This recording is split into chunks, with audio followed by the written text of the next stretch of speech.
Hello and welcome back to the Tin Barn. I'm Pragmatic Lee, and in today's video we're going to continue on a little bit with this air cylinder.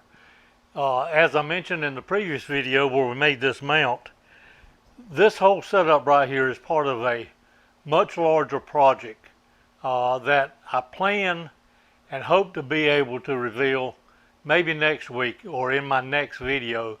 Hopefully it will be next week. But I think the air cylinder and the controlling of the air cylinder warrants a video in and of itself. This is a two-directional cylinder. You can't necessarily see it right now, but on the back it has a valve on the top and it has a valve on the bottom. Much like this smaller cylinder here that has a entry point here and an entry point here. When air pressure is put on this one, it pushes the ram out. Same way when air pressure is put on this one up here, it pushes the ram out down here. Alright, when pressure is put at this point, which in this case would be the bottom of the ram, then it comes back out, or it comes back in.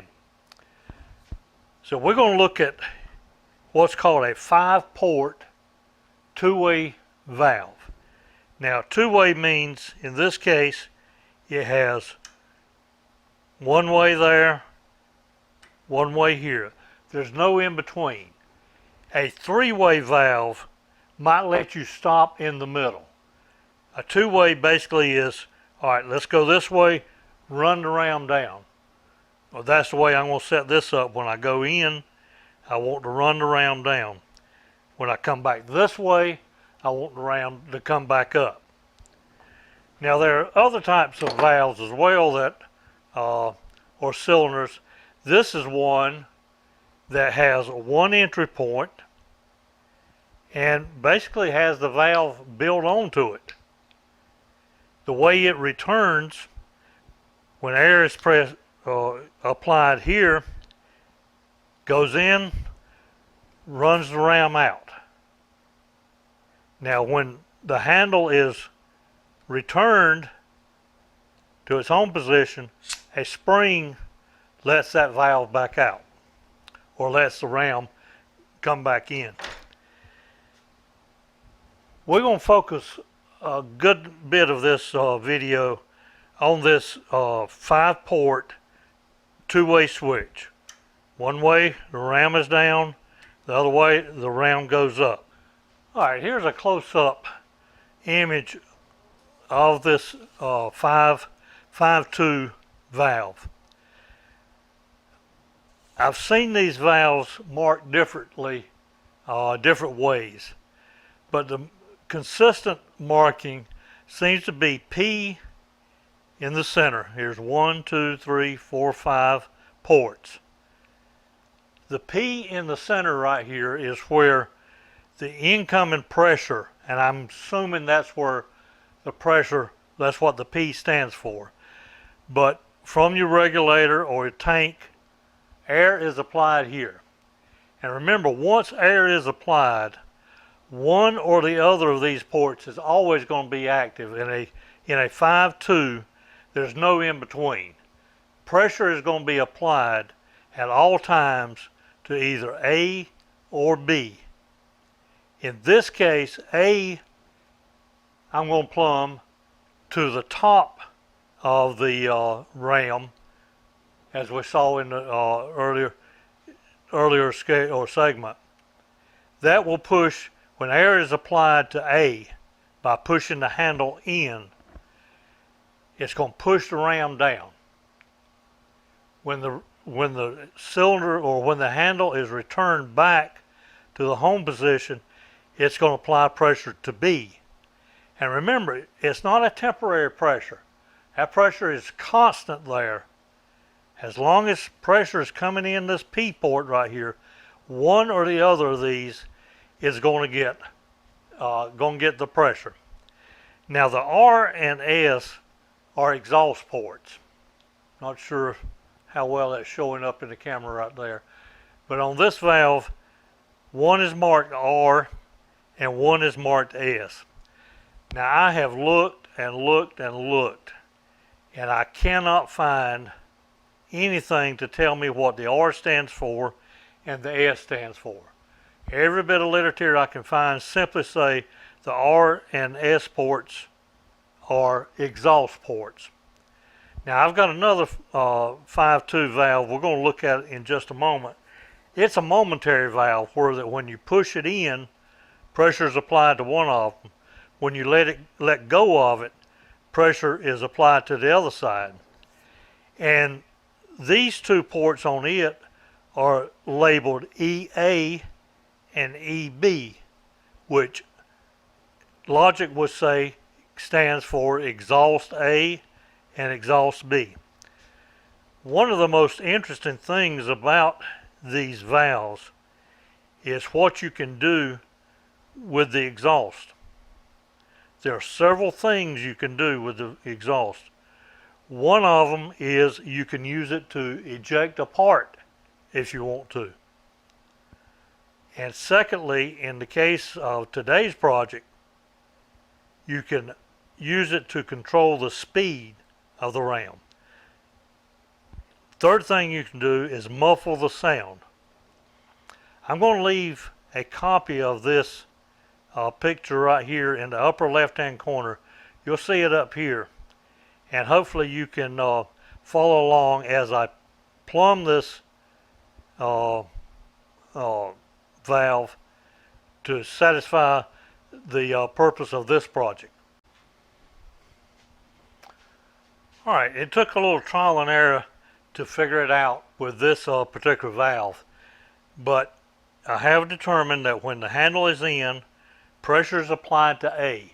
And again, up here in the your upper left hand corner, we'll have this image of the valve here. But when the handle is in, pressure is going to A. Now, so I want to plumb that to the top of the ram up here, so that when I push this handle to the inside position, the ram will go down. Now I'm using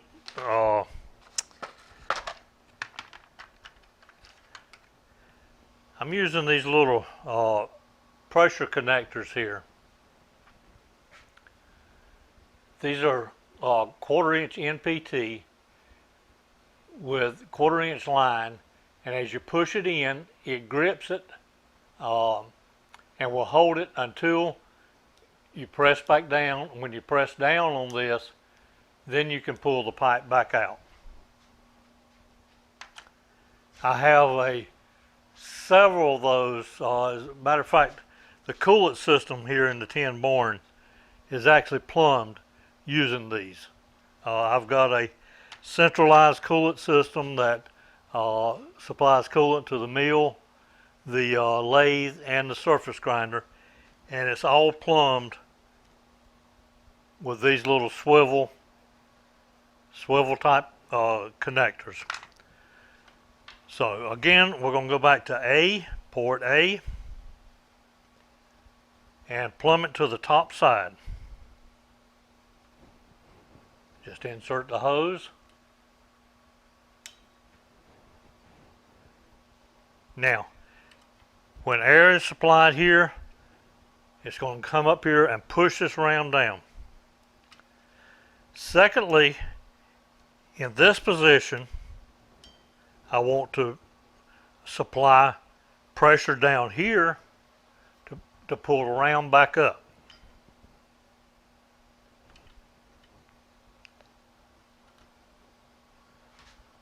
How much simpler can it get?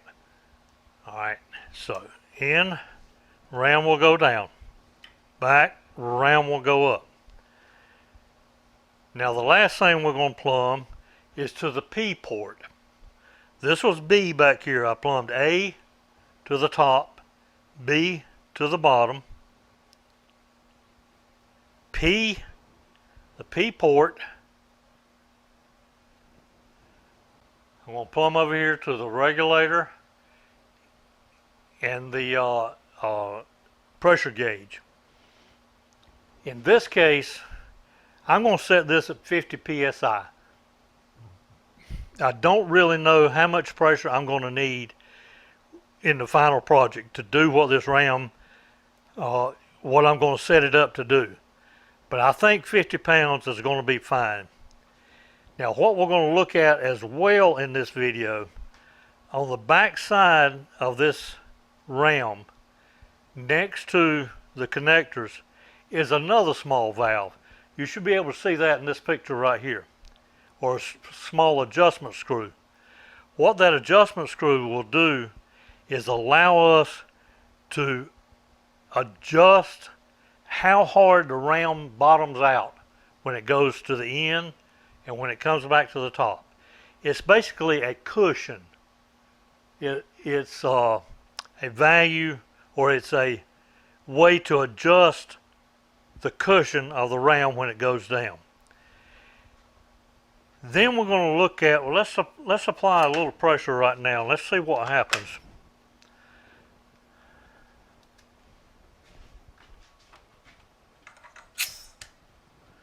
All right, this is 100 psi tank pressure. As I've pointed out in previous videos, I keep a 150 pound pressure on my tank. I've got it regulated at the tank, in-house in here, down to 150 pounds. Here we're regulating down to, that's just a little over 50 now, maybe 55 pounds. But when I push this handle in, the ram should go down now. And it did. And comes back.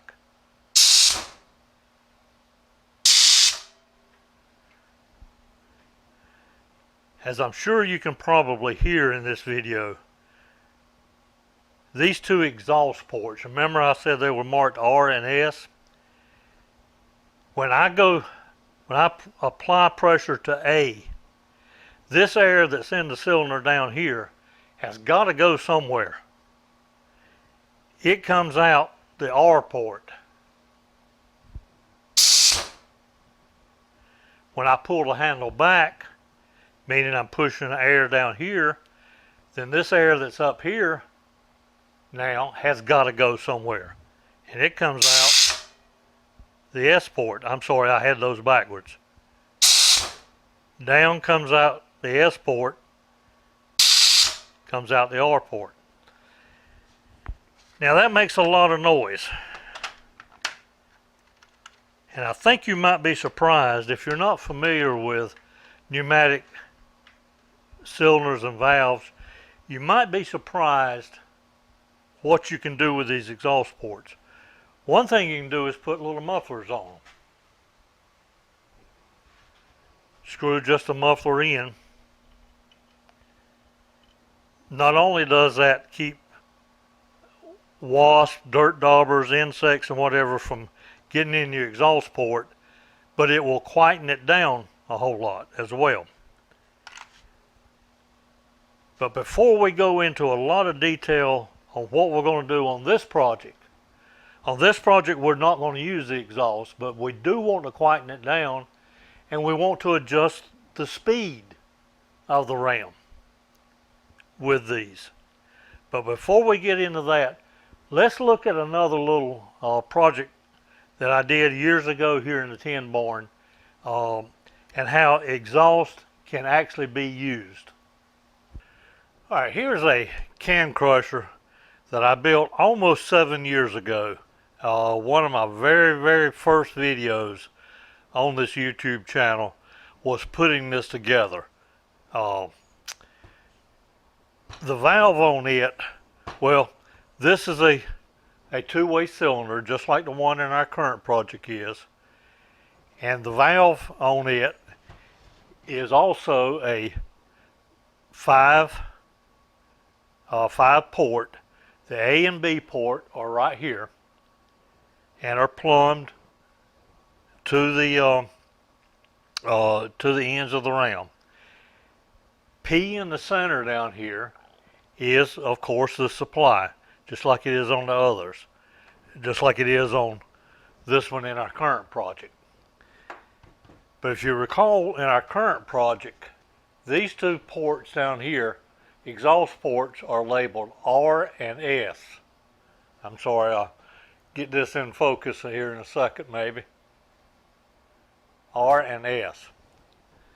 And as I said, I got no idea what R and S stands for. All I can find online is that they R and S are exhaust ports. Now on the one that's on here, the two exhaust ports are labeled EA and EB, which stands to reason would be exhaust from the A port and exhaust from the B port. And the reason I'm bringing you over here to this is to show you that we can use that exhaust for something else. Now this will bleed down with no pressure attached. Remember, when air is applied, there's going to be pressure on one side or the other. The valve on this can crusher is a spring-loaded valve. You push it down. When you push down, air comes out of the B up to the top of the cylinder and will push this ram down. When you let go of that, it springs back up and the pressure comes to A. Now, what I wanted to do with this can crusher, remember the ram is down here. When the valve comes back up, air gets applied to this end of the ram, and this air that's up here has got to go somewhere. It comes out this line, and it comes out the port labeled EB, exhaust from B. Now notice I've got this exhaust from B plumbed around here to the back. And if you look inside, let me get this round back up. See if I can get you a shot of that. I may have to get you some light on it.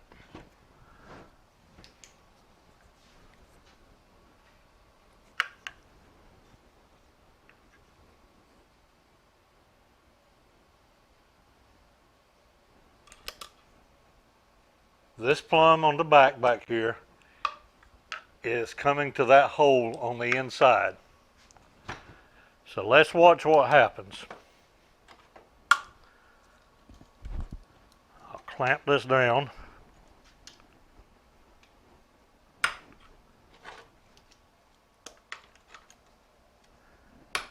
And I need to turn my air on right quick. This particular application, I'm not using a regulator.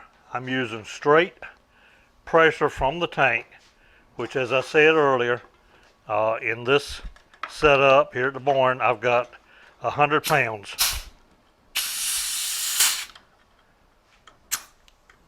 Okay. Now again, when we push this, let me get over here. When we push this, the ram will go down. When we let go of this, the ram will go up.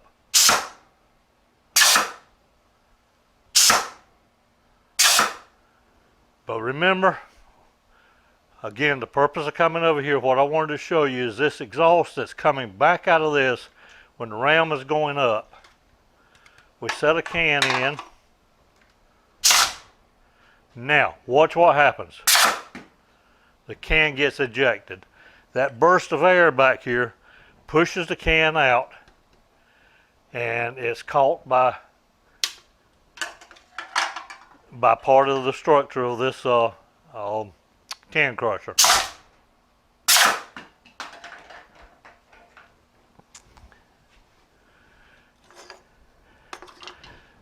So the point of this being is that the exhaust can be used, in this case it's used to eject the can.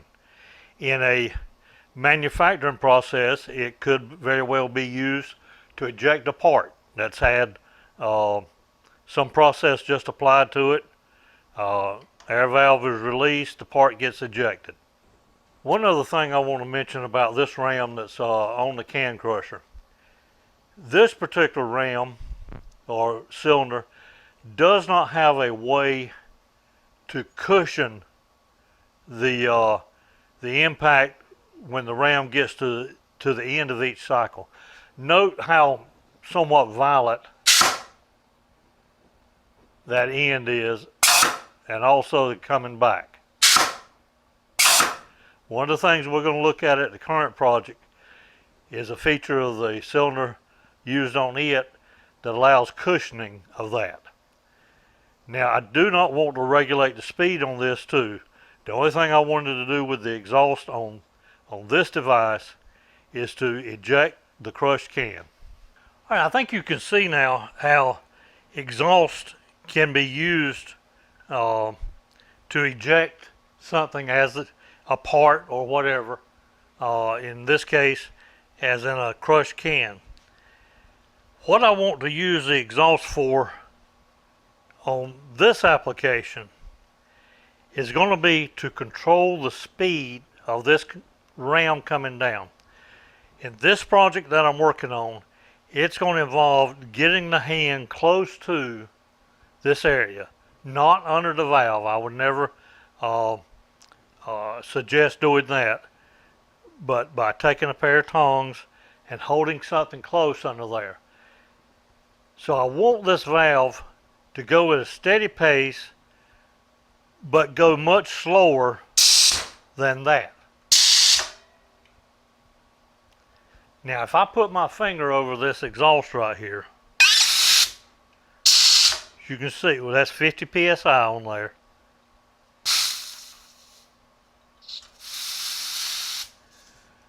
I can slow that down, but that's not very practical using your finger. I showed you earlier some simple exhaust. Well, they make something called an exhaust regulator. This is the same principle, but there's a needle valve inside of it. And you can set the depth of that needle valve basically to control your speed. So I'm gonna get this one in. I've got it already, got it Teflon tape on it.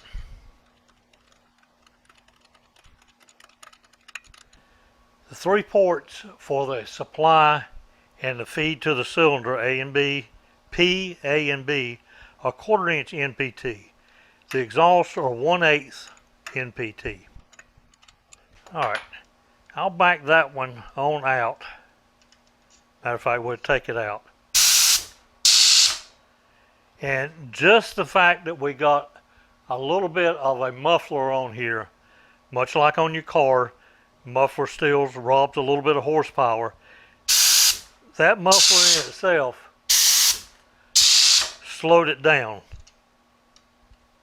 But it's still not as slow as I want it to be when I get my hand close by. Now I've got it screwed almost all the way in now.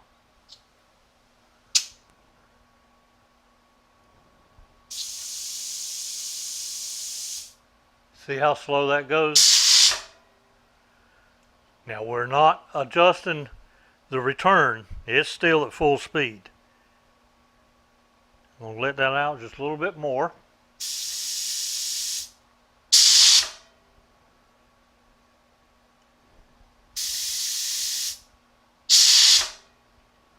I think that's pretty close to what I'm going to want here.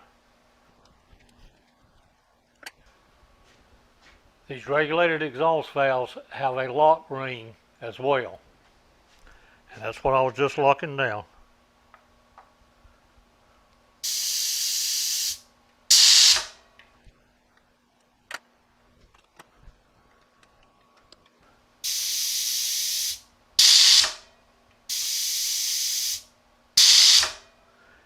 If you notice as well too, it is much quieter on this downstroke.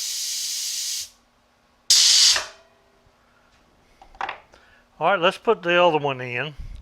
Now on this side, when the ram is going back up, we're not really concerned a whole lot with slowing it down. But it would be nice to quieten it down just a little bit.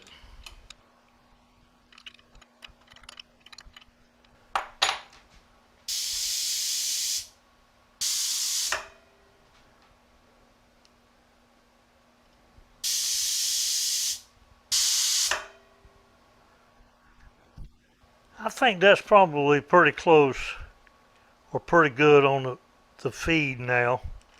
The speed of the feed.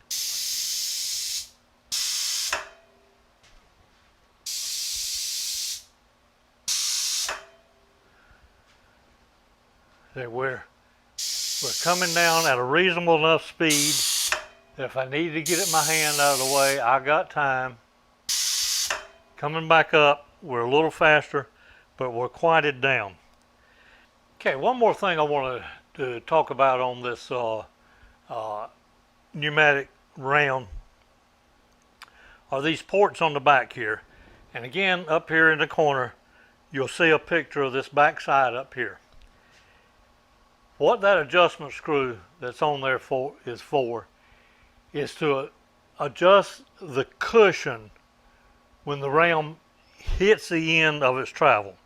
Now going down, we got it slowed down to the point that there's not really a hard bump on the end. If you recall when we were looking at the can crusher, it does not have this adjustment valves or adjustment screws at the top and bottom. And it pretty much slams home every time it ends a cycle. On this, listen to what happens when I come back up. You hear that little bump there at the end? We can adjust that out. Now I've experimented with this some and I know about where I need to turn it to. Now listen. Goes down. Don't have that hard thump at the top. We don't have that hard thump going down because we've got the speed slowed way down. Let me turn that in just a little more.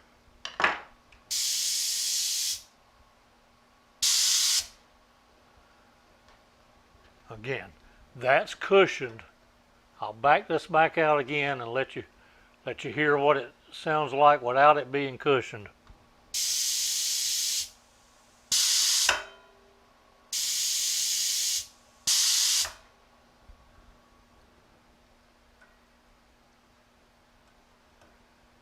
At higher PSI and with less regulation on the exhaust, that cushioning would have a much stronger effect than what it does right here.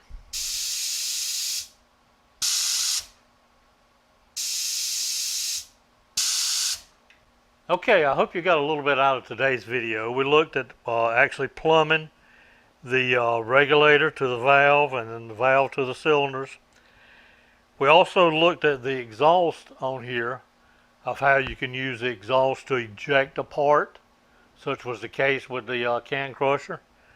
You can use it to muffle the sound. It's actually a muffler. And that's where the majority of your sound is on that exhaust cycle. And thirdly, we looked at how you could regulate the exhaust to control the speed of the ram going in and or going out and going in if you wanted to regulate that. And I do have the return cycle regulated down a little bit. And then finally we looked at some of the valves here or some of the rams actually have a valve on the back of them, top and bottom, each end, where you can adjust the cushion. So you guys take care, and I'll see you on the next video.